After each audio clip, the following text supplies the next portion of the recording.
ஐக்கிய தேசிய கட்சி அளித்துவிடும் ரணிலை எச்சரிக்கும் மஹிந்த. இலங்கையில் ஆபத்தான பாதாள உலக குழு வெளியான சர்வதேச சிவப்பு அறிவிப்பு. தமிழர்கள் கூட்டமைப்பிற்கு நாமல் ராஜபக்ஷ விடுத்த எச்சரிக்கை.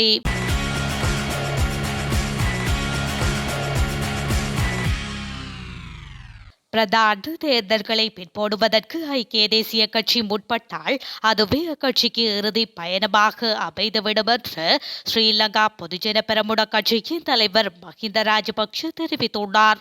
இது தொடர்பில் ஊடகங்களிடம் அவர் மேலும் குறிப்பிடுகையில், அரசமைப்பின் பிரகாரம் முதலில் ஜனாதிபதி தேர்தலும் அதன் பின்னர் நாடாளுமன்ற தேர்தலும் நடாத்தப்பட வேண்டும். இரு தேர்தல்களையும் பிற்போட முடியாது. அவ்வாறானதொரு முட்டாள்தனமான முயற்சியில் ஐக்கிய தேசிய கட்சி இறங்காது என்று நம்புகின்றேன். அவ்வாறு இறங்கினால் அதுவே அக்கட்சியின் இறுதி பயணமாக அமையும். ஸ்ரீலங்கா பொதுஜன பெரமுன கட்சியின் ஜனாதிபதி வேட்பாளர் விரைவில் அறிவிக்கப்படுவார். ஸ்ரீலங்கா பொதுஜன பெரமுன கட்சி மீது மக்களுக்கு நம்பிக்கை உள்ளது என்று அவர் மேலும் குறிப்பிட்டுள்ளார்.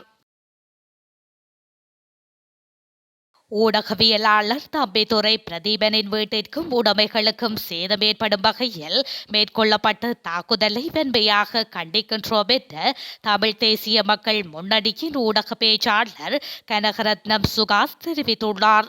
அவர் இன்றைய தினம் வெளியிட்ட ஊடக அறிக்கையிலேயே மேற்கண்டவாறு குறிப்பிட்டுள்ளார். அவ்வறிக்கையில் மேலும் குறிப்பிடப்பட்டுள்ளதாவது, இது கருத்துக்களால் எதிர்கொள்ள தைரியமற்ற கோழைகளின் அற்பத்தனமான சட்டவிரோத செயற்பாடாகும். இந்த தாக்குதலில் ஈடுபட்டு நபர்களை கைது செய்வதற்கு போலீசார் உடனடி நடவடிக்கைகளை மேற்கொள்ள வேண்டும் என்று கோருவதோடு, பாதிக்கப்பட்ட ஊடகவியலாளருக்கு எமது ஆதரவை தெரிவிக்கின்றோம் என அதில் குறிப்பிடப்பட்டுள்ளது. இரட்டை வேடம் போடும் அரசியல்வாதிகள் தொடர்பில் தமிழ் மக்களும் தமிழ் தேசிய கூட்டமைப்பும் கவனத்தில் கொள்ள வேண்டும் என நாமல் ராஜபக்ஷ தெரிவித்துள்ளார்.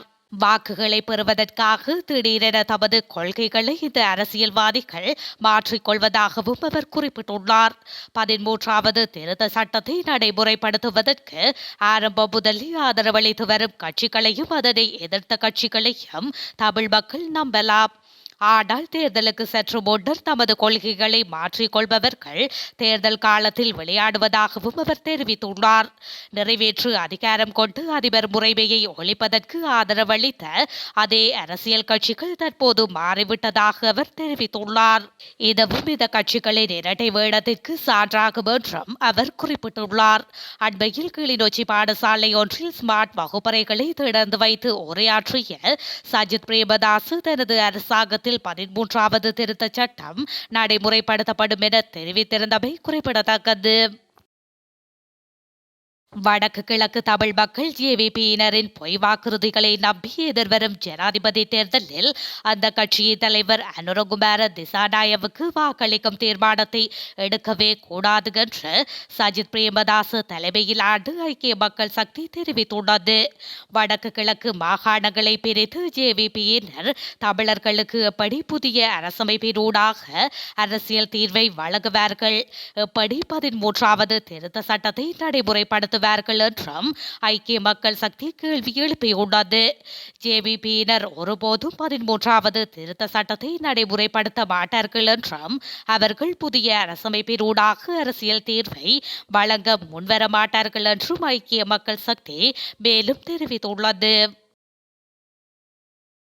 அடுத்த ஜனாதிபதி தேர்தலில் தனது தனிப்பட்ட வெற்றி தோல்வி தீர்மானிக்கப்படாது என்றும் மாறாக நாட்டின் வெற்றி தோல்வியே தீர்மானிக்கப்படும் என்றும் ஜனாதிபதி ரணில் விக்ரமசிங்கே தெரிவித்துள்ளார். பத்திரமுல்லையில் வோட்ரஸ் எச் ஹோட்டலில் நடைபெற்ற பொருளாதார மறுசீரமைப்புக்கான நாடாளுமன்ற துறைசார் மேற்பார்வை குழுவில் பங்கேற்கும் இளைஞர் யுவதிகளுடனான கலந்துரையாடலின் போது ஜனாதிபதி இதனை கூறியுள்ளார். அத்துடன் அரசாங்கத்தின் வேலை திட்டத்தின் கீழ் நாட்டை முன்னோக்கி கொண்டு செல்ல முடியும் என்ற திருப்தி மக்களுக்கு இருக்குமாயின் அந்த வேலை திட்டத்துடன் முன்னேறி செல்ல முடியும் என்றும் அவர் குறிப்பிட்டுள்ளார். இலங்கையின் அரசு புலனாய்வு சேவைகள் மற்றும் ராணுவ புலனாய்வு இயக்குநரகம் என்பன போலீஸ் குற்ற புலனாய்வு பிரிவினரை தவறாக வழிநடத்தாமல் துல்லியமான தகவல்களை வழங்கியிருந்தால் தானும் தனது மூத்த அதிகாரிகளும் உயிர்த்த ஞாயிறு தாக்குதல்களை தவிர்த்திருக்கலாம் என்று குற்ற புலனாய்வு துறையின் முன்னாள் சிரேஷ்ட பிரதி போலீஸ் மா அதிபர் ரவி செனவிரத்ன தெரிவித்துள்ளார். இந்த கருத்தை நேர்காணல் ஒன்றின் போதே போலீஸ் மா அதிபர் ரவி செனவிரத்ன வெளிப்படுத்தியுள்ளார். 2019ஆம் ஆண்டு நவம்பரில் குற்றப்புலனாய்வு திணைக்களத்திலிருந்து தனது அதிகாரிகள் இடமாற்றம் செய்யப்பட்டனர் என்றும் அவர்கள் இடமாற்றம் செய்யப்படாமல் இருந்திருந்தால் தமது குழு விசாரணைகளை முடித்து குற்றவாளிகளை சட்டத்தின் முன் நிறுத்தியிருக்க முடியும் என்றும் செனவிரத்ன மேலும் குறிப்பிட்டுள்ளார். சர்வதேச நாணய நிதியத்தின் 48 மாத விரிவாக்கப்பட்ட நிதி வசதி ஏற்பாட்டின் கீழ் இலங்கைக்கு இதுவரை 3 தவணைகளாக $1 பில்லியன் கிடைத்துள்ளன. குறித்த நிதியத்தின் நிர்வாக சபையின் இலங்கை தொடர்பான இரண்டாவது மதிப்பாய்வின் போது அனுமதிக்கப்பட்டு $336 பில்லியன் சேர்த்து இந்த $1 பில்லியன் இலங்கைக்கு கிடைத்துள்ளன. முன்னதாக முழுமையாக $3 பில்லியன் வழங்குவதற்கு சர்வதேச நாணய நிதியம் இலங்கையுடன் உடன்படிக்கையை ஏற்படுத்திக் கொண்டுள்ளது. எனினும் இந்த தொகை சர்வதேச நாணய நிதியத்தின் கடும் நிபந்தனைகளின் அடிப்படையிலேயே கட்டம் கட்டமாக விடுவிக்கப்பட்டு வருகின்றது.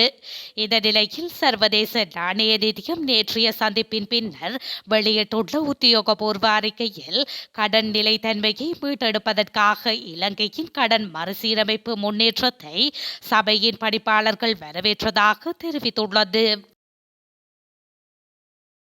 ரஷ்ய ஜனாதிபதி புடின் அமெரிக்காவுக்கு கலகத்தை ஏற்படுத்தும் வகையில் தனது போர்க்கப்பல்களை அமெரிக்காவுக்கு சற்று தொலைவில் உள்ள கடல் பகுதியில் கொண்டு நிறுத்தியுள்ளதாக சர்வதேச ஊடகங்கள் செய்தி வெளியிட்டுள்ளன. கியூபாவுக்கும் அமெரிக்காவுக்கும் இடையில் உள்ள இடைவெளி 90 மைல்கள் என்ற நிலையில் ரஷ்யாவுக்கு சொந்தமான 4 போர்க்கப்பல்கள் நேற்று கியூபாவின் தலைநகரான ஹவானாவின் அருகே நிறுத்தப்பட்டுள்ளன. அவற்றில் ஒன்று அணு ஆயுதம் சுமந்து செல்லும் நீர்மூழ்கி கப்பல் என தெரிவிக்கப்படுகின்றது. இவ்வாறு ரஷ்ய கப்பல்கள் அமெரிக்காவுக்கு அருகே கொண்டு நிறுத்தப்பட்டுள்ளதால் பெரும் போர் வெடிக்கலாம் என உலக நாடுகளுக்கு பதற்றம் ஏற்பட அமெரிக்காவோ அந்த கப்பல்களால் அமெரிக்காவுக்கு எந்த அச்சுறுத்தலும் இல்லை என்று கூறியுள்ளது. 1962ஆம் ஆண்டு இதேபோல ரஷ்யா கியூபாவில் ஏவுகணை தளங்களை உருவாக்க இந்த தகவல்கள் அமெரிக்காவை எட்ட இரு நாடுகளுக்கும் இடையில் உருவாக இருந்த ஒரு பெரும் அணு ஆயுத போர் ஒப்பந்தம் ஒன்றின் மூலமாக தவிர்க்கப்பட்டது. அந்த விடயம் வரலாற்றில் பெரும் பதற்றத்தை உருவாக்கிய நிலையில் தற்போது மீண்டும் அதே கியூபாவில் ரஷ்யா போர்க்கப்பல்களை கொண்டு நிறுத்தியுள்ளதால் பதற்றம் உருவாக்கியுள்ளது.